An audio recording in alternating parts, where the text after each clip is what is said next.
Liz, तुम में से सभी ने कहा है राइट, बट तुम्हें ये नहीं पता होगा कि कैसे एक 11 साल के बच्चे ने दुनिया की सबसे ज्यादा बिकने वाली एक स्नैक्ड प्रोडक्ट बना डाली। वो बच्चा कौन था और इसने ये सब कैसे अचीव किया, जानने के लिए वीडियो को एंड तक जरूर से देखना। तो दोस्तों, ये बात है 1940 की, जब अमेरिका वर्ल्ड वॉर 2 में फंसा हुआ था और उस वक्त पोटैटो चिप्स की पॉपुलैरिटी भी कुछ इतनी खास नहीं हुआ करती थी।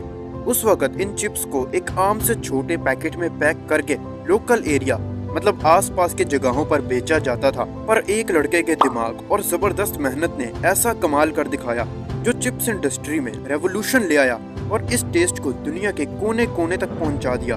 दोस्तों, मैं बात कर रहा हूँ हरमन वार्डन ले की, जो 1909 में अमेरिका में मौजूद नॉर्थ कैरोलिना में पैदा हुए थे। दोस्तों, हरमन को बचपन से ही बिजनेस करने और ढेर सारे पैसे कमाने का बहुत शौक था और इसी शौक के चलते उन्होंने 11 साल की उम्र में ही अपने घर के सहन में एक छोटा सा पेप्सी का स्टॉल लगा दिया और वो हर आने जाने वालों को पेप्सी 5 सेट्स में बेचा करते थे। हरमन को इस बिजनेस में काफी सक्सेस मिलना शुरू हो गई और इसी वजह से उन्होंने अपने दोस्तों को भी इस बिजनेस में शामिल कर दिया। उन्होंने अपना स्टॉल अपने दोस्तों के हवाले करके खुद न्यूज़पेपर सेल करना शुरू कर दिए और इतनी छोटी उम्र में उन्होंने अपने इनकम के 2 सोर्सेस तैयार कर लिए थे।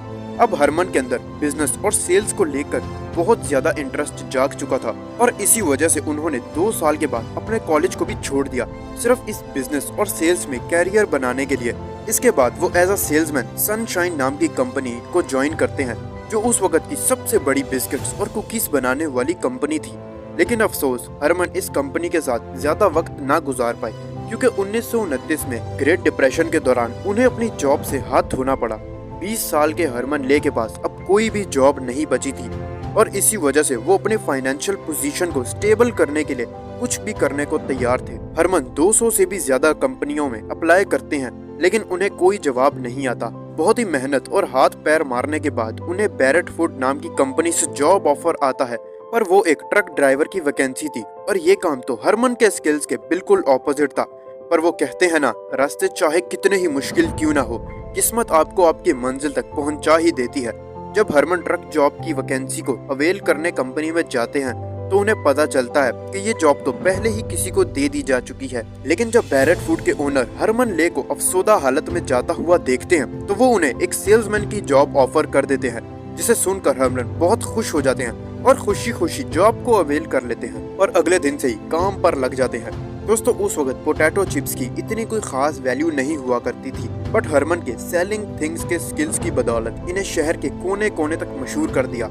हरमन ने दिन रात लगाकर इन पोटैटो चिप्स को सेल किया और बैरेट फूड के सबसे अच्छे सेल्समैन बन गए। करीब 2 साल तक एज अ सेल्समैन हरमन ने बैरेट फूड के अंदर ही एक डिस्ट्रीब्यूशन कंपनी बनाई जिसका नाम हरमन वार्डन ले डिस्ट्रीब्यूशन कंपनी था और अगले 5 सालों में इन्होंने अपनी डिस्ट्रीब्यूशन कंपनी को इतना ज्यादा बड़ा कर दिया था कि इन्होंने बैरेट फूड के पोटैटो चिप्स को अपने शहर एटलांटा के अलावा अपने पूरे स्टेट और पड़ोसी स्टेट में भी सप्लाई करना शुरू कर दिया। 1937 तक इनकी इस कंपनी में टोटल 25 एम्प्लॉयज काम कर रहे थे।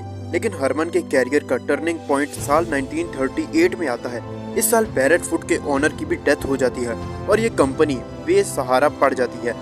ऐसे में हरमन ले, जो इस कंपनी के अहम हिस्सा बन चुके थे, बैरेट फूड के ओनर की फैमिली उसे $60,000 में देने की ऑफर करती है। अब हरमन को बहुत ही कम कीमत पर ये इतनी बड़ी कंपनी मिल रही थी, पर अनफॉर्चुनेटली उनके लिए ये अमाउंट बहुत ही ज्यादा थी। उनकी लाइफ टाइम सेविंग्स कुछ $5,000 की ही थी और इस कंपनी के लिए तो उन्हें $60,000 की जरूरत थी और यही वजह थी कि $60,000 की कंपनी को खरीदना वो ख्वाब में भी नहीं सोच सकते थे। हालांकि हरमन ले इस अपॉर्चुनिटी को मिस नहीं करना चाहते थे और इसे हासिल करने के लिए वो अपनी जिंदगी का सबसे बड़ा जुआ खेलते हैं। हरमन ले बैंक से $30,000 का लोन लेते हैं और बाकी के $30,000 के बदले वो उन्हें कंपनी के शेयर्स ऑफर करते हैं। डील डन हो जाती है और अब बैरेट फूड कंपनी की ओनरशिप हरमन ले के पास आ जाती है और ऐसे में 1940 में स्टार्टिंग होती है HW लेस की, जिसे अब हम लेस के नाम से जानते हैं, जो आज दुनिया की सबसे बड़ी पोटैटो चिप्स कंपनी है। दोस्तों, कंपनी तो हरमन के पास आ चुकी थी, अब इसका अगला मिशन था कि इन लेस को दुनिया के कोने कोने तक फैलाना।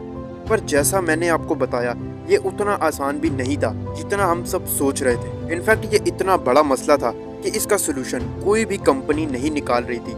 दरअसल इस वक्त पोटैटो चिप्स को पेपर बैग्स में डिस्ट्रीब्यूट किया जाता था, जो चिप्स के ऑयल की वजह से गीले हो जाते थे और 1 से 2 दिनों में ही चिप्स भी सड़ जाया करती थी। पर हरमन ने इसका एक ऐसा सोल्यूशन निकाला जिसने चिप्स इंडस्ट्री में रेवोल्यूशन ला दिया। दरअसल हरमन ने अपने चिप्स की पैकेजिंग के लिए ग्लिसरीन का यूज करना शुरू कर दिया और इसका नतीजा ये निकला कि अगले 1 साल में अमेरिका के 10 से भी ज्यादा स्टेट्स में फैलना शुरू हो गया। दोस्तों, ग्लिसरीन एक तरह का ग्लोसी ट्रांसलूसेंट पेपर होता है जिस पर हवा, पानी या ऑयल का कोई असर नहीं होता। पर आगे का रास्ता अब इतना आसान नहीं था। हरमन की जिंदगी उस वक्त एक नया मोड़ लेती है जब 7 सितंबर 1941 को अमेरिका वर्ल्ड वॉर 2 में कूद जाता है। वार को देखते हुए और रिसोर्सेज की बचत करते हुए अमेरिकन गवर्नमेंट 300 से भी ज्यादा प्रोडक्ट्स को गैर जरूरी बताते हुए उनकी प्रोडक्ट्स मैन्युफैक्चरिंग पर रोक लगा देती है और अनफॉर्चुनेटली पोटैटो चिप्स भी इस लिस्ट में शामिल थी। हरमन का मानो जैसे एक झटके में सब कुछ खत्म हो गया हो, पर वो हार नहीं मानते और अमेरिकन गवर्नमेंट पर अपना फैसला बदलने का दबाव डालते रहते हैं। हरमन का मानना था कि जंग के दौरान बॉम्बिंग और ब्लैकआउट्स का खदशा सबसे ज्यादा होता है और पोटैटो चिप्स ऐसी चीज को अमेरिका के लोग ब्लैकआउट के वक्त भी यूज कर सकते हैं। और कई महीनों की मेहनत के बाद हरमन अपनी बात मनवाने में कामयाब हो जाते हैं और अमेरिकन गवर्नमेंट पोटैटो चिप्स को हरी झंडी दिखा देती है। हरमन ने ये सब करके न सिर्फ चिप्स इंडस्ट्री को बचाया बल्कि 1945 में जब वॉर खत्म हुई तो लेस उस वक्त अमेरिकन फूड कंपनीज की किंग बन चुकी थी और आने वाले वक्त में वो फ्रीटो लेस की सेल्स को 160 मिलियन डॉलर्स तक पहुंचा देते हैं। दोस्तों, मैं यकीन से कह सकता हूं कि अगर आपको पोटैटो चिप्स खाना पसंद है तो लेस का जायका आपको बहुत पसंद होगा। लेकिन ऐसे में सवाल उठता है कि लेस आखिर इतना जल्दी पॉपुलर कैसे हो गया और एक इंटरनेशनल कंपनी ने इतनी चालाकी से हमारी जिंदगी में जगह कैसे बनाई। दोस्तों, इसका राज छुपा है लेस की जबरदस्त मार्केटिंग स्ट्रेटजी में। लेस अपनी पैकेजिंग और लोगो में मेनली रेड, येलो और ग्रीन कलर का यूज करता है क्योंकि ये कलर्स लोगों को अट्रैक्ट करने के साथ साथ उनके दिमाग को एक हैप्पीनेस का सिग्नल भी भेजते हैं। इसके अलावा अगर आप लेस के पैकेट को हिलाकर देखोगे तो वो बहुत ही ज्यादा क्रिस्पी नॉइस करता है जिससे लोगों को पता चल जाता है कि ये चिप्स फ्रेश और क्रिस्पी हैं। और बाकी का काम तो लेस के चिप्स खुद ही कर लेते हैं क्योंकि इनमें शुगर, साल्ट और फैट्स बहुत ही ज्यादा अमाउंट में होता है और ये तीनों चीजें मिलकर इंसान के माइंड और हार्मोन्स को हैप्पीनेस से भर देती हैं। और फिर वो बंदा एक चिप्स के पैकेट खाने के बाद दूसरे या तीसरे चिप्स के पैकेट को खाए बगैर नहीं रहता। अगर आपको हरमन ले की इस मजेदार और इंटरेस्टिंग स्टोरी को सुनकर मजा आया हो तो वीडियो को लाइक जरूर से करना। आपको लेस का कौन सा फ्लेवर ज्यादा पसंद है हमें कमेंट्स में भी जरूर से बताना। मिलते हैं अगली वीडियो में।